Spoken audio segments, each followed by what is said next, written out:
حي على الفلاح.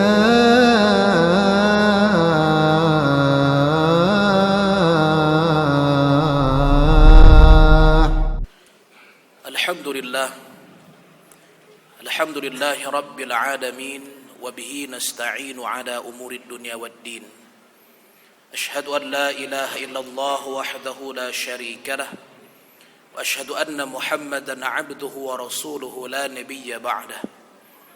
اللهم صل وسلم على سيد المرسلين إمام المتقين وحبيب المحبين سيدنا ومولانا محمد وعلى آل بيته وأصحابه أجمعين. أما بعد، فيا عباد الله اتقوا الله ما استطعتم فإنه يفوز المتقون على الدوام.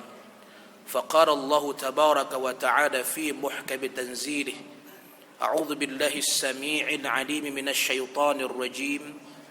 بسم الله الرحمن الرحيم. ألف لام ميم ذلك الكتاب لا ريب فيه هدى للمتقين الذين يؤمنون بالغيب ويقيمون الصلاة ومما رزقناهم ينفقون. صدق الله العظيم وصدق رسوله الكريم. اللهم صل وسلم على سيدنا محمد وعلى آله وأصحابه أجمعين. Hadirin jamaah salat Jumat yang dimuliakan Allah Subhanahu wa taala. Alhamdulillah, mari sama-sama kita bersyukur kehadiran Allah Subhanahu wa taala, dan mari sejenak kita ringankan lisan kita untuk bersalawat kepada baginda Nabi Muhammad sallallahu alaihi wasallam. Allahumma salli wa sallim ala sayyidina Muhammad wa ala alihi wa ashabihi ajma'in. Hadirin yang dimuliakan Allah Subhanahu wa taala. Rasulullah sallallahu alaihi wasallam dalam hadis yang diriwayatkan oleh Al-Imam Al-Bukhari diceritakan pernah ditanya oleh Jibril, dan pertanyaan ini sifatnya adalah ta'limus sahabah. Jibril bertanya bukan karena tidak tahu, tapi Jibril bertanya supaya jawaban ini didengarkan oleh para sahabat Nabi yang lain, untuk mengajarkan kepada mereka tentang agama Islam ini. Pertanyaan Jibril itu ialah, akhbirni 'anil Islam. Wahai Jibril, wahai Muhammad, sebutkan kepadaku apa itu Islam. Maka Nabi sallallahu alaihi wasallam menjawab, Al-Islamu an tashhada an la ilaha illallah wa anna Muhammadar Rasulullah wa tuqimas shalah wa tu'tiyaz zakah wa tasuma ramadhana wa tahujjal baita in istata'ta ilaihi sabila. Islam itu, kata Rasulullah, pertama engkau mesti bersyahadat bahwa tidak ada Tuhan yang layak disembah selain Allah dan Muhammad itu adalah utusan Allah. Yang kedua, engkau tegakkan salat. Yang ketiga, engkau bayar zakat. Yang keempat, engkau puasa Ramadan. Yang kelima, hendaklah engkau naik haji apabila engkau mampu. Dari hadis ini jamaah sekalian, sepakat para ulama Ahlus Sunnah wal Jamaah bahwasanya Islam itu dibangun di atas 5 rukun yang telah disebutkan tadi. Itulah yang kita kenal pada hari ini dengan istilah rukun Islam. Dalam rukun Islam ini Allah Subhanahu wa taala menjelaskan 5 pokok-pokok kewajiban yang mesti dilaksanakan seorang muslim, yang tidak ada boleh seorang muslim meninggalkannya, yaitu puasa, yaitu syahadat, kemudian salat, kemudian dia zakat, kemudian dia puasa dan haji apabila dia mampu. Artinya hadirin sekalian, antara salat dengan puasa, antara haji kemudian dengan zakat, ini sesuatu yang tidak dibedakan oleh Allah karena sama-sama menjadi pondasi hukum Islam. Berdasarkan hal ini, zakat sama pentingnya dengan puasa dan salat. Sebagaimana salat juga sama pentingnya dengan naik haji bagi orang yang mampu. Dan tema kita hari ini jamaah sekalian ialah bagaimana pandangan Islam soal zakat dan apa konsekuensinya bagi orang yang tidak mengerjakan zakat, dan bagaimana cara agar zakat produktif bisa mengentaskan kemiskinan di tengah-tengah masyarakat. Hadirin yang dimuliakan Allah Subhanahu wa taala. Di awal tadi khatib telah mengutip salah satu penggalan ayat Al-Quran dalam surah Al-Baqarah Itu di awal-awal surah Al-Baqarah. Ketika kita buka Al-Quran, kita temukan surah Al-Fatihah, lalu kita jumpai surah Al-Baqarah. Dan di ayat 3-nya Allah Subhanahu wa taala menjelaskan bahwa ciri-ciri orang bertakwa itu, yang mana Al-Quran itu bisa masuk ke dalam relung sanubarinya, yaitu mereka yang beriman kepada yang gaib, yaitu Allah Subhanahu wa taala. Mereka menegakkan salat, wa mimma razaqnahum yunfiqun, dan mereka siap untuk menginfakkan rezeki yang telah Allah Subhanahu wa taala berikan kepada mereka. Kata para ulama tafsir, yaitu di antaranya Al-Imam Ibnu Katsir dalam kitabnya Tafsirul Qur'anil Azim, wa mimma razaqnahum yunfiqun ay yuzakkuna bimalin alladzi ata Allahu bihi, yaitu mereka berinfak dengan cara membayarkan zakat atas rezeki yang telah mereka terima dari Allah Subhanahu wa taala. Ayat ini menjadikan bayar zakat bagi orang yang mampu adalah sebagai ciri orang yang bertakwa. Artinya orang yang mampu bayar zakat tapi dia tidak membayarnya, ini keluar daripada ciri-ciri orang yang bertakwa. Maka orang yang tidak bertakwa dikhawatirkan jatuh derajatnya menjadi fasik. Fasik ini maknanya kata para ulama murtakibul kabair, orang yang melakukan dosa besar. Dan disebutkan oleh Al-Imam Az-Zahabi dalam kitabnya Al-Kabair, di antara dosa-dosa besar yang dosanya ini sulit diampunkan oleh Allah melainkan mesti dengan taubat nasuha, yaitu tarikuz zakah, orang yang meninggalkan zakat padahal dia mampu untuk membayarnya. Hadirin jamaah yang dimuliakan Allah Subhanahu wa taala. Oleh sebab itu Nabi SAW sejak dulu giat sekali membentuk pasukan, membentuk tim untuk memungut zakat. Selain zakat itu merupakan ciri keislaman seorang muslim, zakat itu merupakan salah satu alat yang efektif untuk membantu peningkatan, untuk membantu pengurangan kemiskinan yang terjadi di tengah-tengah masyarakat.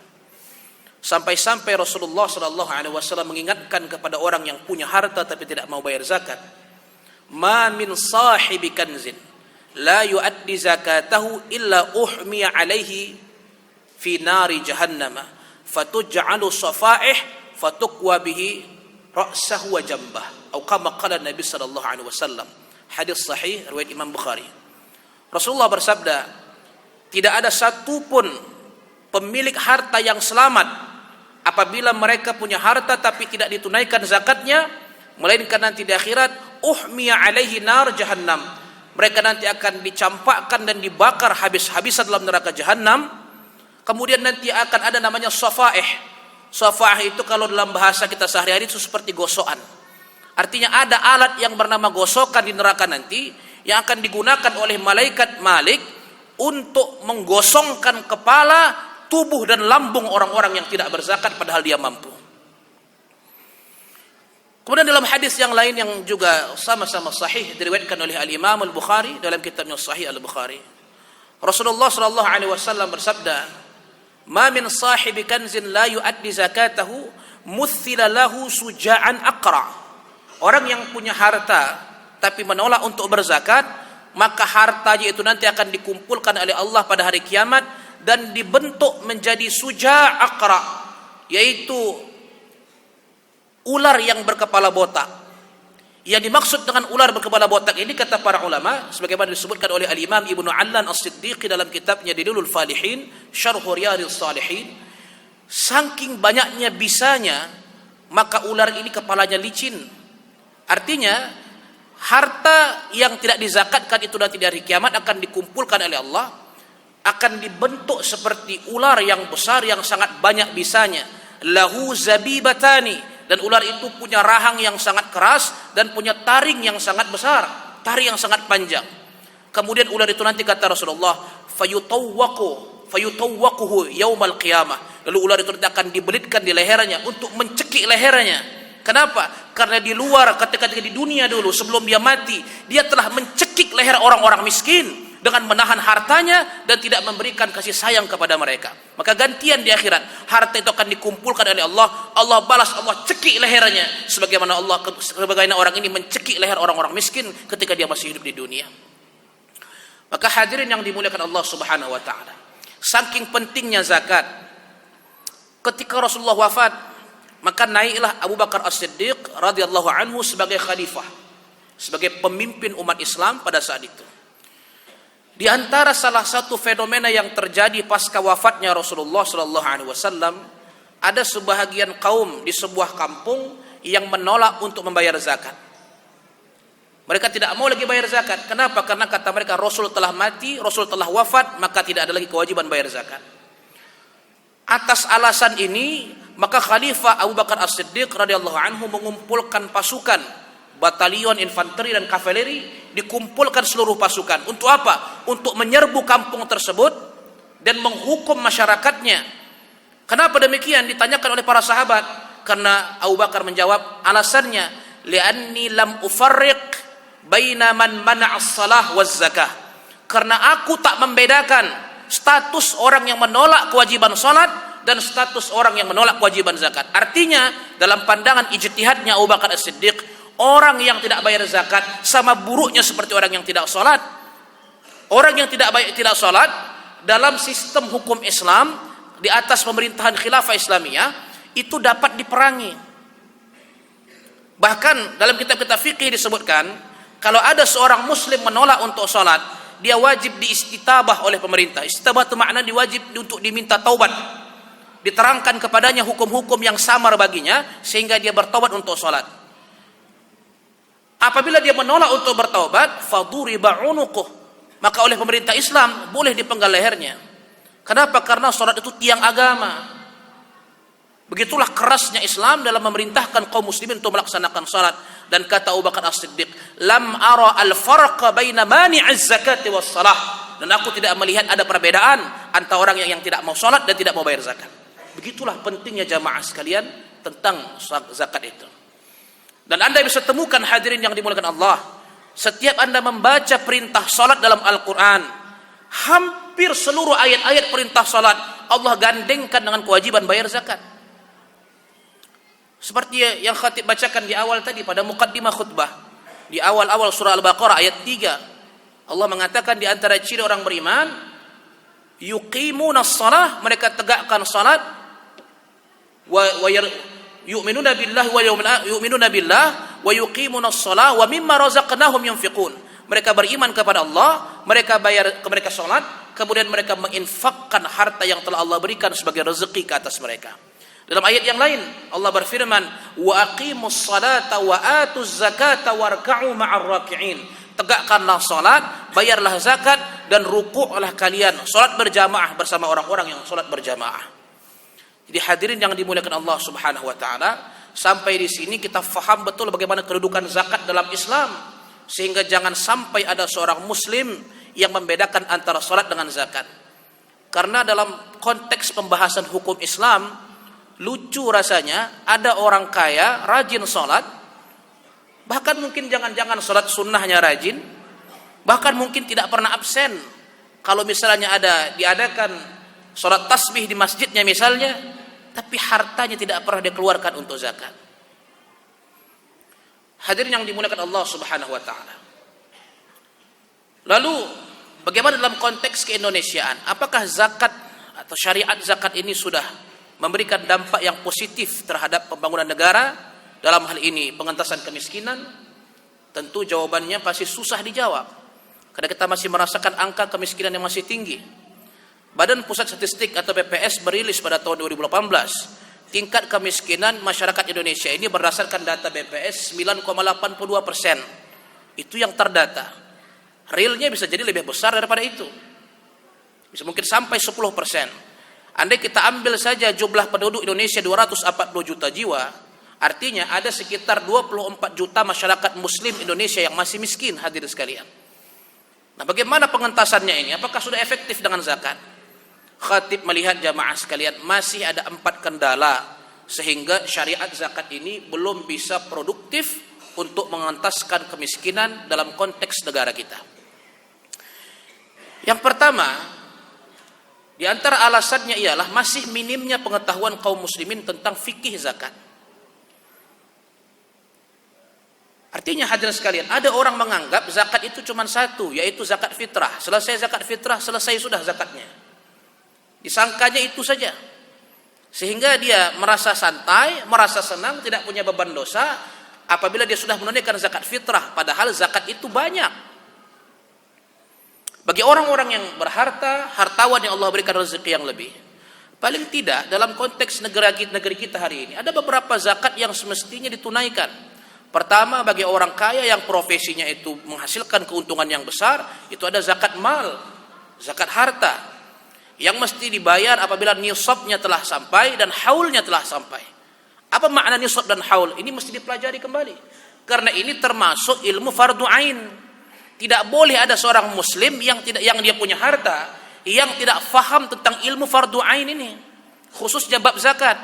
Karena di akhirat Allah tidak terima hujjah, alasan orang ketika dia mengatakan saya tak tahu, padahal ini ilmu yang fardu ain. Sebagaimana muslim wajib mengetahui salat fardu 5 waktu itu wajib, begitu dia masih tahu bahwasanya dia punya kewajiban yang lain yang namanya zakat. Jadi hadir yang dimuliakan Allah Subhanahu wa taala. Jadi pertama, karena minimnya tingkat pengetahuan masyarakat muslim tentang agamanya sendiri. Yang kedua, masalah yang kita hadapi ialah zakat ini tidak bisa hanya dijalankan secara kultural. Artinya mengharapkan kesadaran masyarakat. Tidak bisa, karena kita bernegara. Maka perlu ada pengikatnya sehingga masyarakat yang punya rezeki yang melimpah takut untuk tidak bayar zakat. Maka apa alat pengikatnya? Tentu hukum, tentu undang-undang. Undang-undang yang masih diberlakukan di Indonesia tentang zakat itu masih seputar regulasi pengaturan dan pengelolaan saja. Belum ada regulasi yang mengatur untuk mewajibkan orang-orang dan perusahaan serta badan hukum yang kaya, yang punya kelebihan rezeki, yang mengambil banyak keuntungan besar di negeri ini untuk bayar zakat. Undang-Undang nomor 23 tahun 2011 yang dikeluarkan oleh pemerintah itu masih mengatur seputar regulasi pengelolaan dana dan pendistribusian. Tidak ada di sana hukum yang mewajibkan pembayaran zakat, dan tidak ada punishment, tidak ada hukuman bagi lembaga ataupun perorangan yang tidak bayar zakat sebagaimana undang-undang tentang pajak. Itu sebab perusahaan-perusahaan besar yang dia makan di negeri ini, yang dia ambil keuntungan dari rakyat muslim di sini, mereka santai-santai saja tidak bayar zakat. Kenapa demikian? Tidak ada regulasi yang untuk memaksa mereka untuk membayar. Sedangkan hukum itu fungsinya memaksa orang. Kalau tidak memaksa, maka hukum itu lemah. Ini yang kedua. Alasan ketiga, masih ada kesalahpahaman sebahagian kawan-kawan kita yang tidak Islam tentang zakat ini. Kita ini muslim menegakkan syariat bukan karena supaya negeri ini jadi negeri Islam, supaya khilafah Islamiyah bisa bangkit lagi, bukan. Kita menjalankan syariat pertama karena itu kewajiban kita. Yang kedua, karena seorang muslim dia tahu bahwa syariat Allah mengandung solusi. Ketika kemiskinan ini kita anggap sebagai penyakit, maka Al-Quran datang memberikan obat. Salah satu obatnya dari banyak obat yang Allah tawarkan ialah zakat. Di sana ada wakaf, ada sedekah, ada infak, ada zakat dan sebagainya. Salah satunya zakat. Ketika seorang muslim berangan ingin agar zakat ini efektif di negeri ini, ada sebagian kawan kita yang tidak faham, bahkan muslim sendiri kadang tidak faham, dia menganggap, oh ini radikal, oh ini ingin menegakkan khilafah Islam, oh ini ingin menegakkan negara Islam. Bukan. Ini solusi. Kalau Anda punya solusi lebih baik, terapkan. Tapi ini problem hadirin sekalian. Ketika berbagai macam solusi dibuat, macam kebijakan dibuat, nih ada solusi dari Islam nih, coba tes dulu, kalau gagal tinggalkan. Tapi tes dulu sekali. Islam berikan solusi, Islam berikan obat atas penyakit masyarakat, yaitu penyakit kemiskinan ini.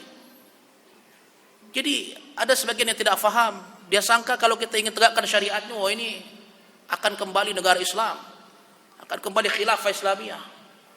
Ini yang disebut dalam pemikiran Islam dengan Islamophobia. Dengar kata-kata yang berbau Islam takut, dengar kata syariat takut, dengan takbir takut. Jadi hadir yang ini masalah yang ketiga.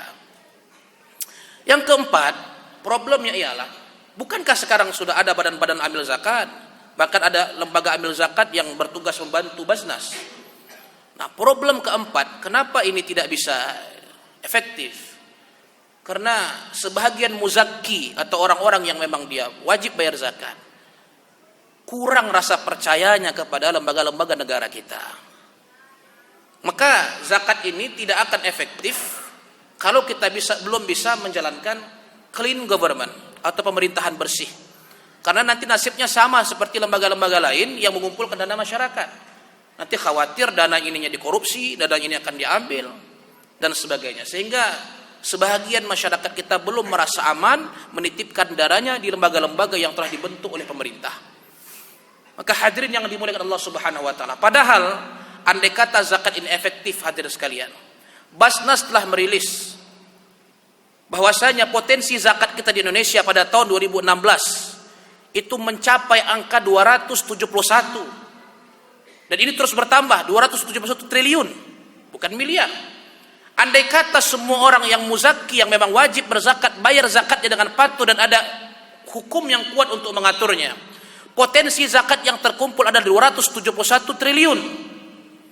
Bayangkan hadirin sekalian, andai kita ambil data BPS tadi, sekitar 10% orang Indonesia itu miskin, 9,82, kita genapkan 10%. Maka 271 triliun, andai ini dibagikan secara direct, secara langsung kepada 10% ini, yaitu 24 juta, maka satu orang miskin itu akan mendapatkan lebih kurang 112 juta per tahunnya. Dan kita ambil lagi hitungan terkecil, andai tidak semua bayar, 50% saja bayar, maka terkumpul sekitar 135,5 triliun satu tahun. Dan kalau dibagikan kepada fakir miskin, satu fakir, satu miskin bisa mendapatkan sampai angka 56 juta, hadirin sekalian. Bayangkan kalau si miskin ini diberikan hak zakatnya sampai kepada mereka, hak-hak mereka, lalu mereka bangun usaha, maka akan muncul usaha-usaha baru, akan muncul bisnismen baru yang nanti mereka punya harta dan akhirnya menjadi muzaki pula. Jadi hadirin yang dimuliakan Allah Subhanahu wa taala, jadi Allah telah berikan solusi. Nah, problem kita ialah kita serahkan semua ini bulat-bulat kepada para dai. Tidak bisa, hadirin. Anda mau serahkan agama ini kepada para dai, pada ulama, enggak bisa. Islam ini tanggung jawab kita bersama. Menegakkan syariat tanggung jawab kaum muslimin. Bukan hanya tugas para ulama, bukan hanya tugas para ustaz-ustaz, para dai. Kalau hanya Islam ini dibebankan di pundak para dai, di pundak para ulama, berapa banyak ulama kita di antara seluruh kaum muslimin? Berapa banyak ustaz kita, hadirin sekalian? Maka kita mesti gotong royong, kita bangun agama ini, kita perjuangkan syariat ini dalam rangka untuk memberikan kontribusi kemaslahatan yang besar untuk negeri kita. Mudah-mudahan negeri ini menjadi negeri yang baldatun thayyibatun wa rabbun ghafur, negeri yang baik, negeri yang aman tentram, dan penghuninya diampunkan dosa-dosanya oleh Allah Subhanahu wa taala. Mudah-mudahan Allah berkahi kita semuanya, Allah berikan rezeki kepada kita yang melimpah ruah lagi halal, rezeki yang bermanfaat untuk dunia kita dan akhirat kita. Wallahu a'lam bissawab. Barakallahu li wa lakum fil Qur'anil Karim wa nafa'ani wa iyyakum bima fihi minal ayati wa dzikril hakim. Fataqabbala minni wa minkum tilawatah innahu huwat tawwabur rahim.